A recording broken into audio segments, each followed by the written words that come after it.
it possible that the trauma you've had in your life may be impacting the ability for you to be a clear channel? Yes, it's very possible. Let me tell you why.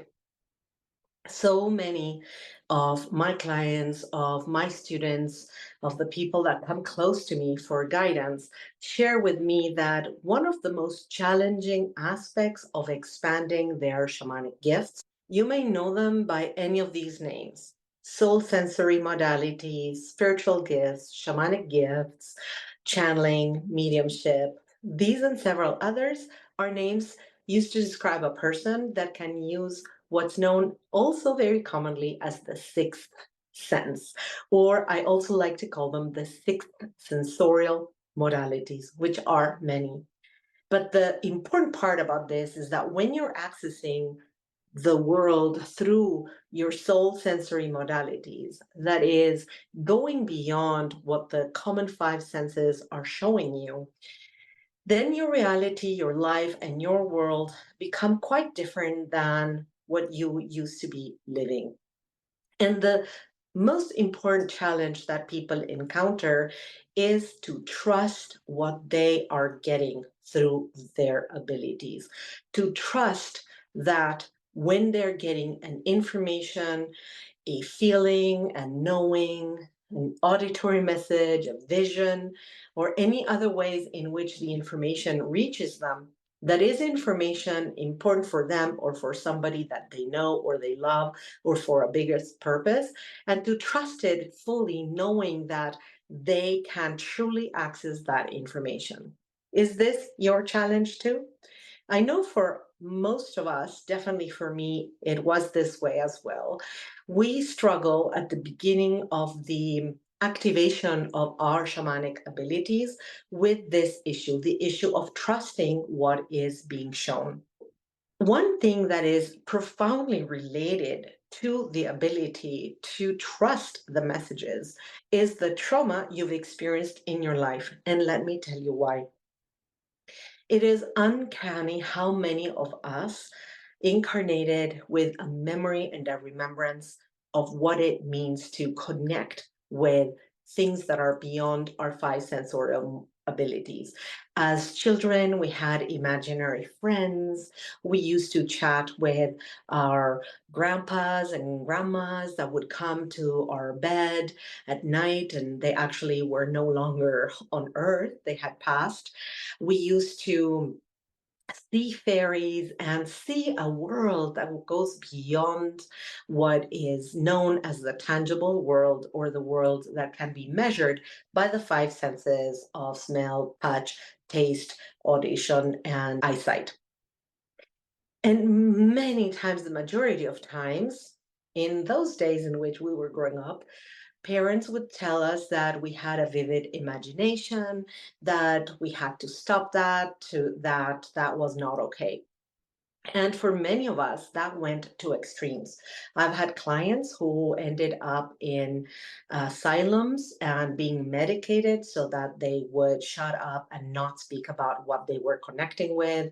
I've had a client that had been taken to a priest to be exorcised just because she was a channel. As we grew up, society didn't feel comfortable with these gifts of channeling, with these abilities that are the soul sensorial modalities. And therefore, our parents, for the most part, were very uncomfortable with that too. And mostly because they didn't have tools to teach us how to deal with them, how to expand them, how to trust them. They themselves had been cut off from their own connection. So, as I've discussed in prior videos, we are all born with the ability to channel.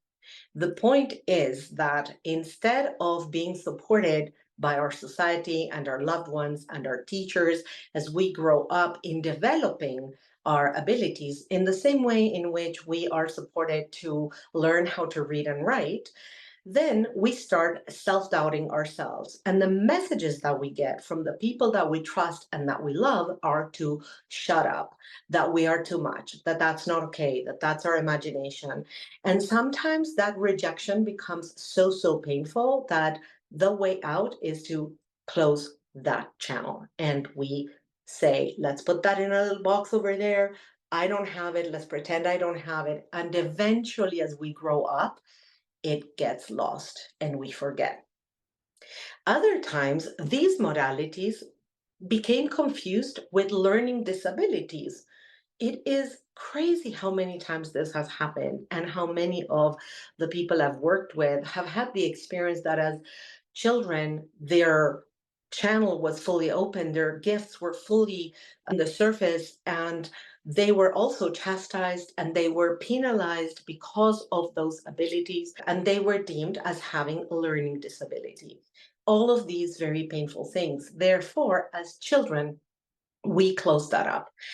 Then fast forward, we come into the ascension time, and all these things that our subconscious knows, that our inner child remembers, start probing from the inside, start poking, start wanting to come up and come out, and start wanting to come online again.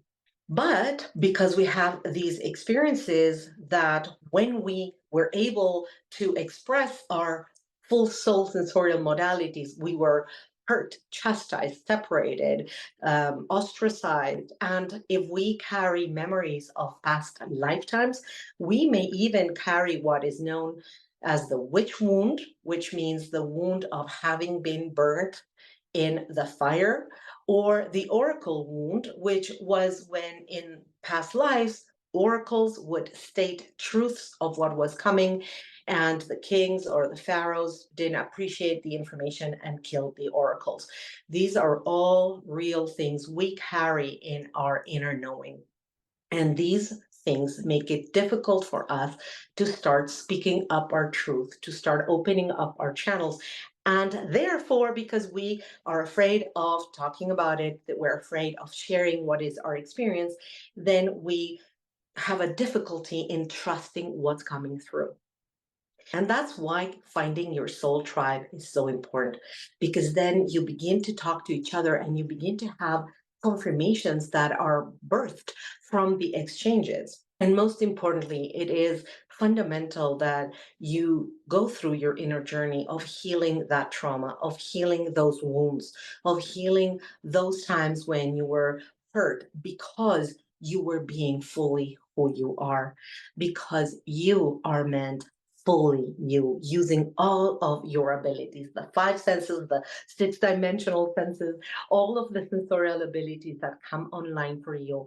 They're here so that you can be supported in your ascension, so that you can expand your life in ways that would have been difficult otherwise, and so that you can really live the fulfilling life that is yours by divine right. If you like what you hear, please subscribe to my channel. And if you like what you're hearing, please subscribe to my channel and comment below. I love to hear from you, and I'm very thorough in answering you. If you like this video, please subscribe to my channel and leave me a comment so I know in what ways I can better support you.